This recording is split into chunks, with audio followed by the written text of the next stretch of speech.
ঢাকার উত্তরার milestone school and college এলাকা কয়েক ঘন্টা আগেও যেখানে ছিল ক্লাসরুমের স্বাভাবিক কোলাহল, কিন্তু আচমকায় আকাশ থেকে নেমে আসে ভয়াবহ বিভীষিকা। বিমান বিধ্বস্ত হয়ে আগুনে পুড়ে ছাই হয়ে যায় চারপাশ। দুপুর 1:06 দিকে উড্ডয়ন করে বাংলাদেশ বিমান বাহিনীর F-7 BGI মডেলের একটি প্রশিক্ষণ বিমান। বিমানটি চালাচ্ছিলেন বাফা 76 ব্যাচের ফ্লাইট লেফটেন্যান্ট তৌকির ইসলাম সাগর। 13 মিনিটের মতো আকাশে ওড়ার পর হঠাৎই নিয়ন্ত্রণ হারায়, বিধ্বস্ত হয়ে আছড়ে পড়ে মাইলস্টোন স্কুল অ্যান্ড কলেজের বিল্ডিংয়ে। মর্মান্তিক এই দুর্ঘটনায় অনেক হতাহতের আশঙ্কা করা হচ্ছে, যাদের অধিকাংশই কোমলমতি শিক্ষার্থী। এদের মধ্যে কয়েকজন অভিভাবকও রয়েছে বলে জানা গেছে। আহতদের পাঠানো হয়েছে বিভিন্ন হাসপাতালে। জাতীয় বার্ন ইনস্টিটিউটের পরিচালক জানান, এরই মধ্যে অর্ধশতাধিক দগ্ধ রোগী ভর্তি হয়েছেন। এখন পর্যন্ত আমাদের 60 জন যেটা ভর্তি করা হয়েছে, আরো 10-15 জনের ক্যাপাসিটি এখানে নেওয়ার মতো হবে।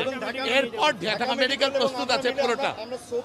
এই পর্যন্ত যা রোগী আসছে আমরা ম্যানেজ করতে পারতেছি এখানে এরপরও আরো 10-15 জন নেওয়া যাবে। বাট ঢাকা মেডিকেল কলেজ পুরোপুরি রেডি আছে, এই বাড়তি রোগীদের ওখানে পাঠানো হবে। এখানে একজন আর দুজন সব মিলে আমাদের কাছে এই মুহূর্তে 3 জনের মৃত্যু সংবাদ আছে। ঘটনাস্থলে উদ্ধার কাজ চালাচ্ছে ফায়ার সার্ভিসের 8টি ইউনিট, আছে সেনাবাহিনী, নৌবাহিনী ও বিজিবি। ফায়ার সার্ভিস জানিয়েছে প্রায় 1 ঘন্টার চেষ্টায় নিয়ন্ত্রণে আসে ঘটনাস্থলের আগুন।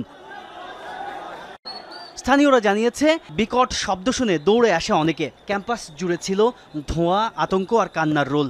ডক্টর বলেছে সাইন লাগবে, ওর গার্ডিয়ানকে কল দেওয়ার পরে ওর গার্ডিয়ান বলল যে আমাকেই সাইন দিয়ে দিতে। এখন আইসিইউতে আছে, বলেছে যে আরো 1-2 ঘন্টা পরে টাইম লাগবে, তখন যেতে বলেছে। আমার হাতে যে ছিল তার 95% তো পড়া গেছে, আর আমার সাথে আমার একটা ভাগ্নি আসছিল, ওর 20% পড়ছে, আর আরেকজনকে দুজনকে আশঙ্কাজনকভাবে আইসিইউতে রাখছে।